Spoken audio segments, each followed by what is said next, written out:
Hello and welcome to the Enterprise Talk Conversation Series, a peer knowledge resource by the CXOs for the CXOs.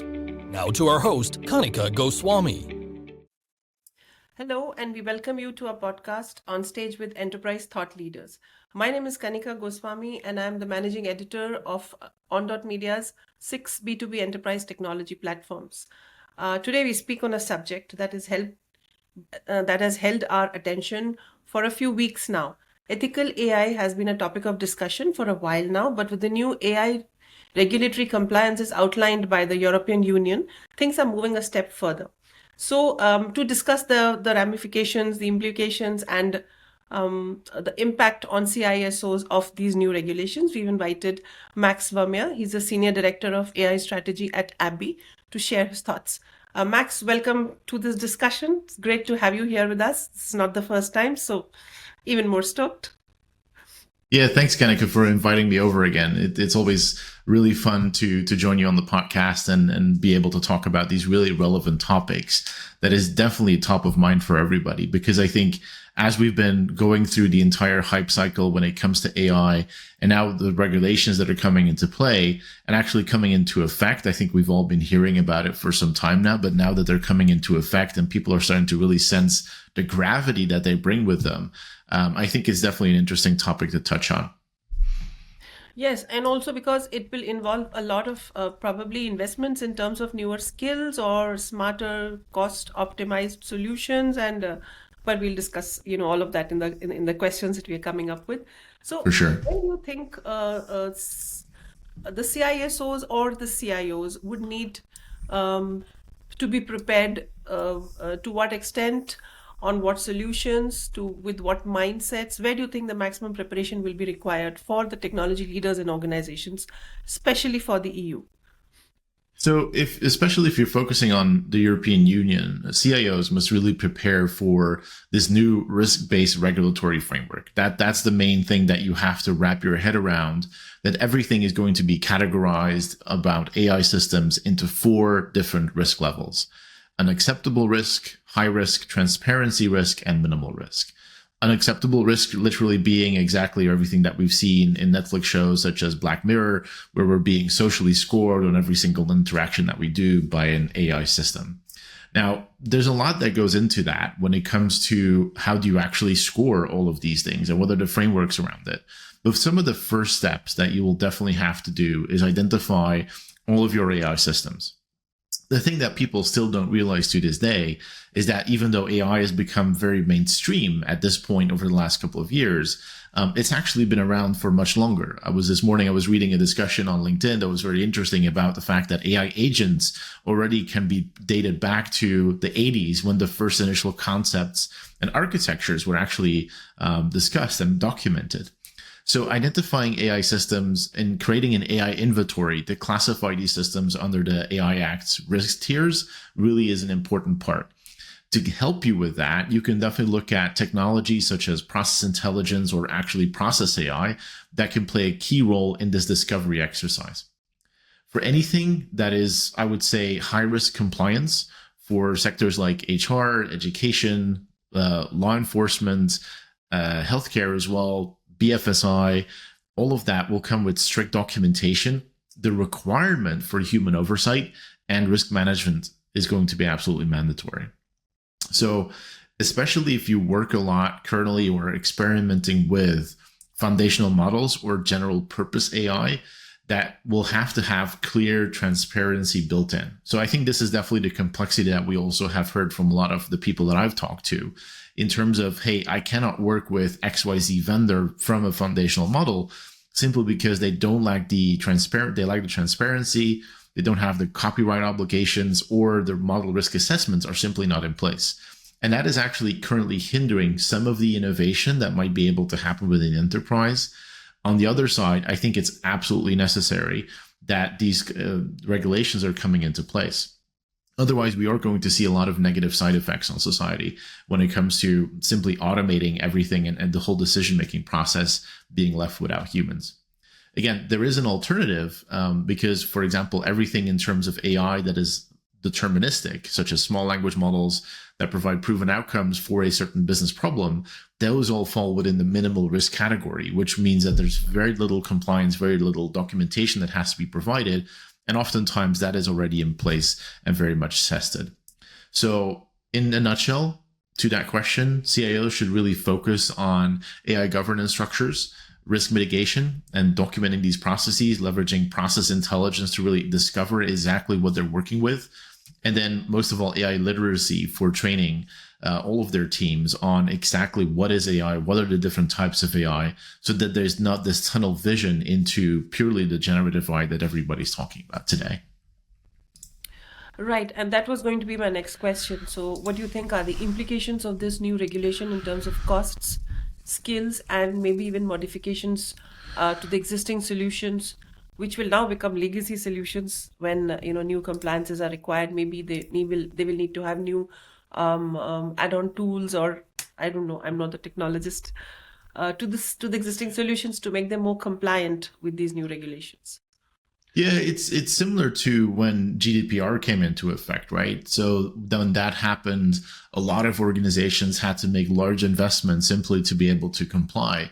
I'm thinking back to that time when I was having a conversation with an organization that had the problem that the system in which they were tracking all of their customers who had a lease agreement with them for a vehicle, and when the customer actually was no longer a customer, they would immediately strike the record from the ERP system that was tracking all of that.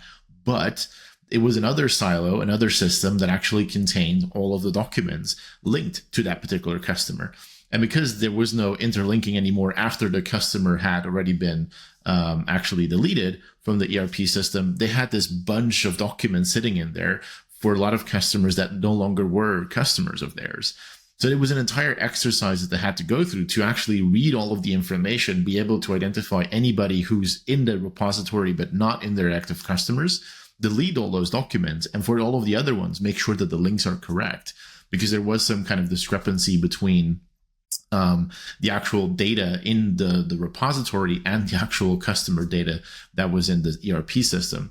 So you can only imagine that just talking through what you would think would be a simple use case required a lot of investment, because we're talking a multitude of different types of data that you have to interpret. So I think with the AI Act, it will definitely require organizational investment. Just thinking on compliance costs will arise from really implementing conformity assessments, documentation frameworks, auditing by third-party auditors. But if you put that into the contrast of non-compliance, fines can reach up to 35 million euros, or 7% of annual global turnover. So not just the turnover that you have as an organization in Europe, but global turnover. So I think that's quite a steep figure to think about.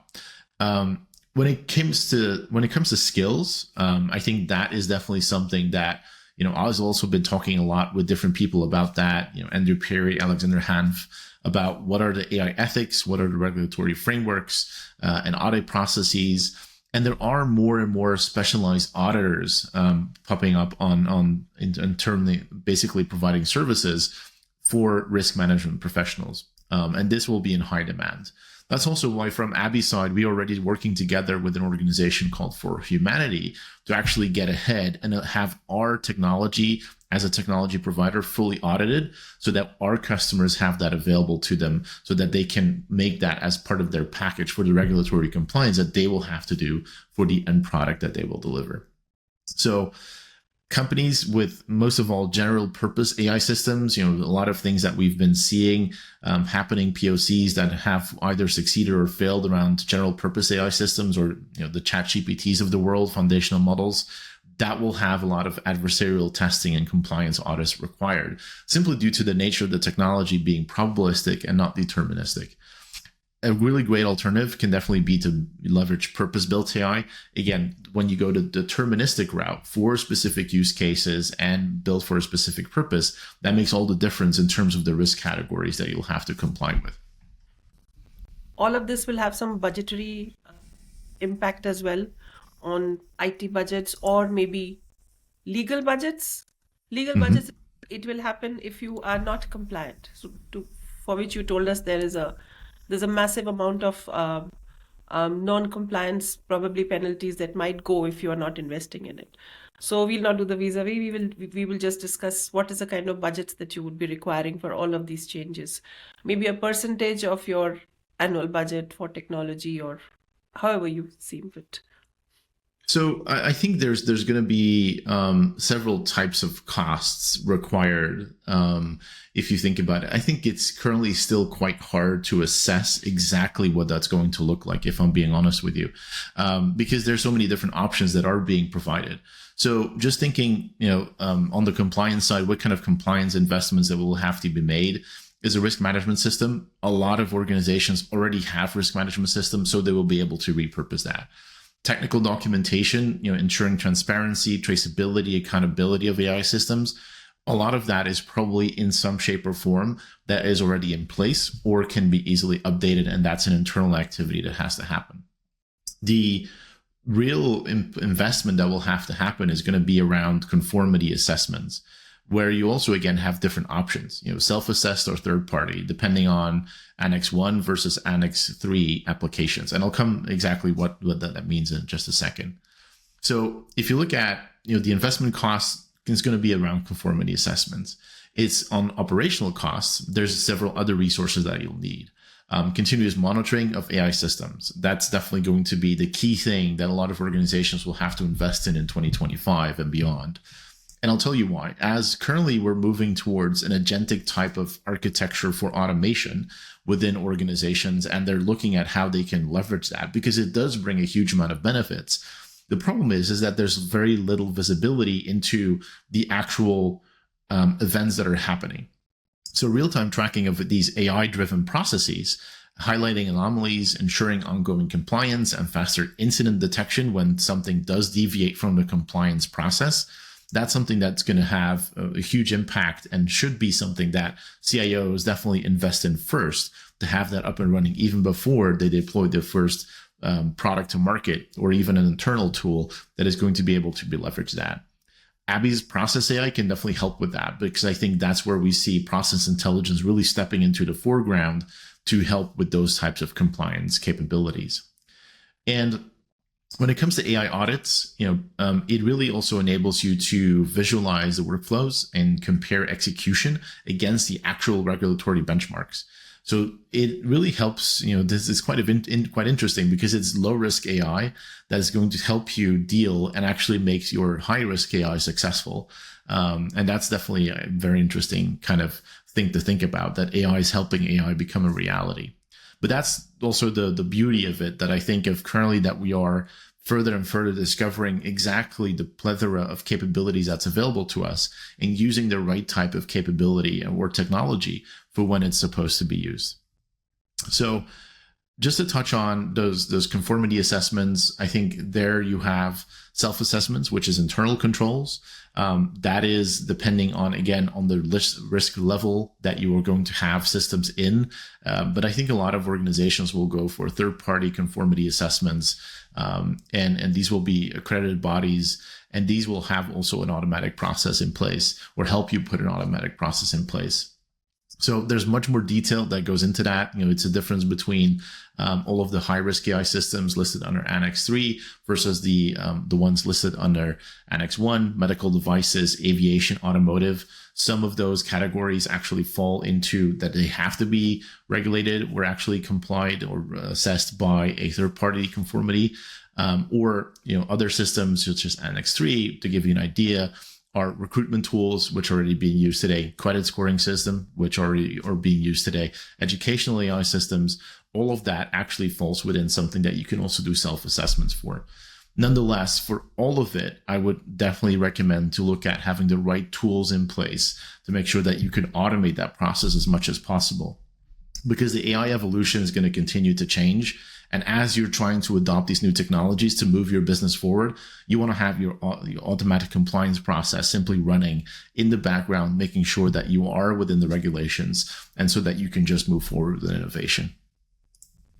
So I was just about to ask you, and this is a little off the curriculum, does Abby provide any tools for self-assessment of AI compliance? Yeah, so our process intelligence capability, our process AI tool, is definitely work in progress when it comes to actually helping organizations discover all of the tools that they have available, how their processes are running, what opportunities there are for automation. And actually, we're doing that through creating PDDs and offering that for agentic automation in terms of blueprint of the current process. But also then, if you think about the fact that we can create a simulation of how the process will be impacted when you make changes, either through automation, whatever kind of automation that you do, and what type of ROI that will deliver. So even just from that aspect, we're helping organizations with that technology. But then if you look at the overarching theme of compliance, that's especially where process intelligence can help organizations as well, because we are able to monitor across all of your different systems and then actually highlight anything, deviations from the compliance process, or even something that has to be triggered. You can really go to that whole self-compliant, self-fulfilling prophecy of the utopia of that your systems just work and they heal themselves. And I think with the combination of process intelligence and, of course, agentic type of automation, where bots and actual AI agents can receive input from us as to how they need to change the process to better comply or better perform, that is going to be a game changer in 2025. So with all of these processes, these new transitions, these new transformations, new tools, new budgetary allowances, what kind of a roadmap do you see for CIOs and CEOs? More importantly, CEOs, because they have to plan for the entire organization, not just the technology part of it. Any kind of shortfall will be their responsibility. Yeah. And even if they're buying tools and they have the right assessment tools in place, if there's any shortfall, the organization might still be penalized. So what kind of a roadmap do you see CEOs etching out for themselves to make sure that they don't fall on the wrong side of the line, so to speak? Yeah, for sure. So I think if we kind of look at it, what are the main things that I fully believe that CEOs and both CIOs together are working on right now is definitely those governance structures. Establish cross-functional teams involving legal, compliance, IT, and operations to manage AI risks. And that's really step number one, because it is going to be a cross-functional effort. It's not that it's just your IT organization. It's not that it's just your operational organization. Everybody is going to have to be involved. And then, of course, it really comes down to, once you have that you first look by yourself at your compliance level that you will have to have. So implementing a quick inventory of what are all the AI tools that we have, having those risk classifications, just to give you a first sense of, okay, what am I looking at in terms of an effort that I will have to do? And then after that, I definitely think that there's going to be a lot of partnerships created with external auditors for independent reviews to ensure transparency and trustworthy AI. I think that's definitely something that the market will be looking for. So it's even, I would say, a USP that you can have as an organization to partner together with both technology providers that have already partnered with external auditors, or just partnering with an external auditor yourself. And then for me, this is, I think, definitely the thing that a CEO will be worried about, maybe not worried about, but thinking about the most, is going to be upskilling, investing in AI literacy, making sure that his teams are equipped, across the organization with both the technical skills, but also a notion of the regulatory knowledge. Similar to how people had to get accustomed to thinking about GDPR as a regulation, now they'll have to think about AI acts as a regulation as well, to keep in mind whenever they're trying to do something within the organization. But all of that really shouldn't hinder the innovation within the sandbox. You can participate in sandboxes, and you can actually have high-risk systems tested there, as long as it's not having any immediate effect on your organization, your decision-making process. And that's how I think we can still keep innovation moving forward. And then we can look at, okay, how can we now make this compliant within all of the parameters that we have? So, like I said, I think proactive leaders are definitely already aligning themselves around AI governance frameworks and standards, similar to what they did with GDPR. So I think this is a good exercise for people that have already gone through that to do this again. So I think it will actually be a much smoother journey, but it's an entirely different context.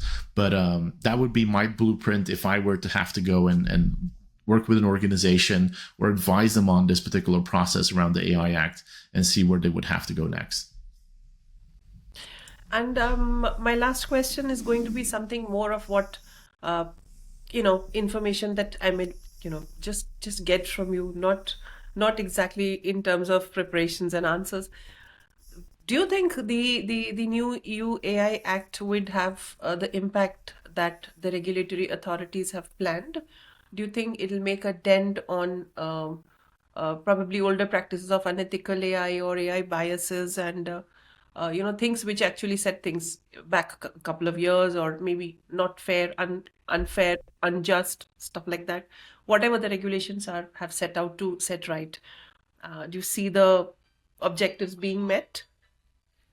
So I think that those objectives will, as always with regulation, it comes typically later than the pace of innovation, the pace of technology.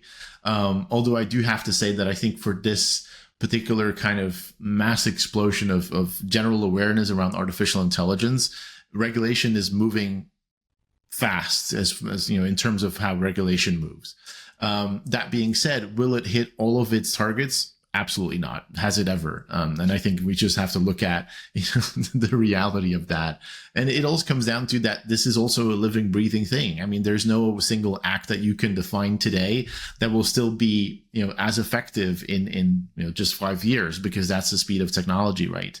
And we're on this new kind of technology shift that started to happen, and we're about 5 years in.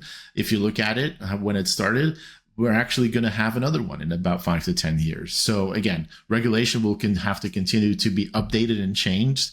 And all I can say is that I hope that the conformities and the compliance that already comes in place will keep us away from these very high risk systems. These, again, like I said, Black Mirror kind of scenarios. But nonetheless, it will be a living, breathing thing that the regulators will have to keep updated, have to keep themselves informed, and ideally work with technology providers like ourselves and with others to make sure that they understand what we're trying to get to, how we're trying to do that. And then we can work together on making sure that we do it in such a way that it actually benefits society. Right. And it's not an easy journey, given the speed of innovation that is happening in automation and AI, and regulators will have to really run to keep up. But they have the support of enterprise and organizations like Abby. So yes, can be done. Absolutely. So thank you so much, Max, for making time for us today. Really, really appreciate it. My pleasure. Was happy to be here. Thank you so much. Thank you. Thank you so much for being with us. Please do follow us on social media for regular updates and new content.